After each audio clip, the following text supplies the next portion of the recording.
These tips are to refrain from using unsecure network connections for private business, to obscure your computer screen and keyboard, to know whether your connection is secure, to use websites that use HTTPS, and to use a virtual private network, also known as a VPN.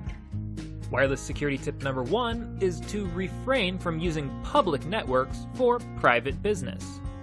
It can be difficult to tell whether a public Wi-Fi connection is legitimate. Sometimes users think they are connecting to a legitimate network, but they're really connecting to an evil twin router or a rogue router, either of which could allow a cybercriminal to sniff one's internet traffic. The simplest, most effective solution to this problem is to refrain from using public networks for private business. Save your private business, like banking, shopping, or anything that requires you to submit login credentials, for a time when you can connect to a secure, private network. We recognize that this is not always the most convenient solution, but by limiting your activity on public networks, you significantly lower your chances of being attacked. Wireless security tip number 2 is to obscure your computer screen and your keyboard. Peeking over somebody's shoulder is a pretty low-tech cyber attack, but it can be an effective one. Cybercriminals will position themselves so that they can see a user's computer and they'll watch the screen. Or they could watch the keyboard and observe private information like passwords or account numbers as they're typed. You might be surprised how proficient some people are at watching and reading your keystrokes. So when you use the internet in public, be aware of your surroundings. Position yourself so that it's difficult to see your device, and pay attention to people as they change seating around you. If possible, try to stake out a seat against a wall to prevent people from sitting behind you. Wireless security tip number 3 is to know whether your connection is secure. You should know whether you're using a secure or unsecure wireless network. Your operating system should tell you whether or not you're connecting to a secure wireless network. For example, the Windows 7 operating system will list your available wireless connections in a frame that looks like this. Unsecure wireless connections will display a small, yellow warning icon. Secure connections will display no warning, and if you try to connect to them, they should require you to enter a security key. If the network is unsecure, you should probably avoid using it to do any private business. If the network is secure, then it's still possible for anybody else connected to the network to intercept your Wi-Fi signal, but that signal will be encrypted, and therefore it will be more difficult to interpret. So figure out how your device indicates whether or not wireless connections are secure, and always be aware of whether or not you're connecting to a secure network. Wireless security tip number 4 is to use websites that use HTTPS. When computers communicate with each other, they have to stick to a very strict set of communication rules. These sets of rules are called protocols. When your computer communicates with a web server over the internet, they use a protocol called HTTP, which stands for Hypertext Transfer Protocol. HTTP is designed to transmit web code back and forth between computers in clear, easily readable text. However, there's another version of HTTP called HTTPS, which stands for Hypertext Transfer Protocol Secure. With HTTPS, all traffic between your computer and a web server is encrypted. This means that even if somebody intercepts the signal somewhere between your computer and the web server, it will be unreadable to them.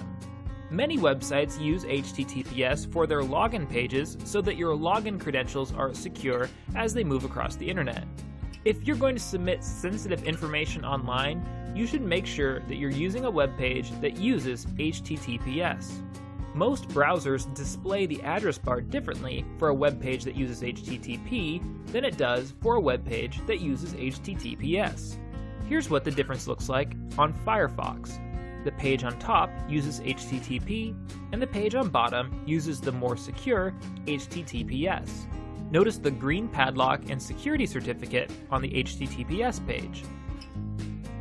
Here are the same two pages shown as they would display in Google Chrome. Again, HTTP is on top and HTTPS is on bottom. Notice once again the green security certificate and padlock icon on the HTTPS page. You should be aware that HTTPS helps to protect you from eavesdropping, but HTTPS can't protect you from malicious websites. Not every website that uses HTTPS is safe. It's just that using HTTPS will protect you from wireless eavesdropping. Wireless security tip number 5 is to use a virtual private network or VPN. Not everybody uses a VPN or even has access to one, but for people who do, a VPN is a strong privacy and security tool. Let's take a look at how VPNs work. Here, we have a computer on a wireless network that wants to connect to a web server through the internet. We'll use blue arrows here to indicate that, for whatever reason, none of the connections between these devices are encrypted. So, unencrypted traffic might start with the computer, travel to the wireless router, travel through the twists and turns of the internet, and end up at a web server. And then the web server might send a response back to the computer.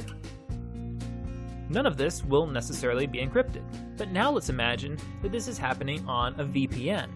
A VPN creates an encrypted connection between your computer and some other private network. This private network might be a home network, or it could be something else like a corporate network that you use at work. A VPN lets you connect privately to this network even if you're on some other network somewhere else in the world. We'll use red arrows to indicate that the connections between these points are encrypted. All of your web traffic on a VPN gets relayed through the private network. So if the computer on the left wanted to communicate with the unsecure web server at the top of the screen, it would do so through the secure connection with the private network. So all of the internet traffic starting at the computer would be encrypted.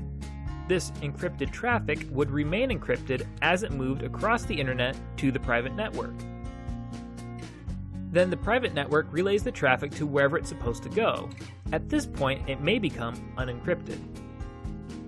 The web server would send its response back to the private network. The private network would encrypt the response and send it back to the user on the left side of the screen. To use a VPN, you need special VPN software to create the encrypted connection between your wireless device and a trusted private network. Some people create VPNs using their own home networks. Others pay VPN services for access to large, for-profit VPN networks. A few people use VPNs to connect to their workplace networks when they're out of the office. VPNs do a good job of protecting users from wireless sniffing. But remember that a VPN can't protect users from people looking over their shoulders. Neither will they protect you if you connect to a malicious website. However, if you simply must perform private business over a public Wi-Fi connection, then the safest way to do so is to use a VPN. Okay, let's review. We've covered 5 tips for safer browsing on public wireless networks. These 5 tips were to refrain from using public networks for private business, to obscure your computer screen and keyboard so people can't watch what you're doing, to know whether your connection is secure, to use websites that use HTTPS, and to use a virtual private network or VPN. In the next video, we will discuss some security topics for wireless network administrators, especially people who administer a home wireless network.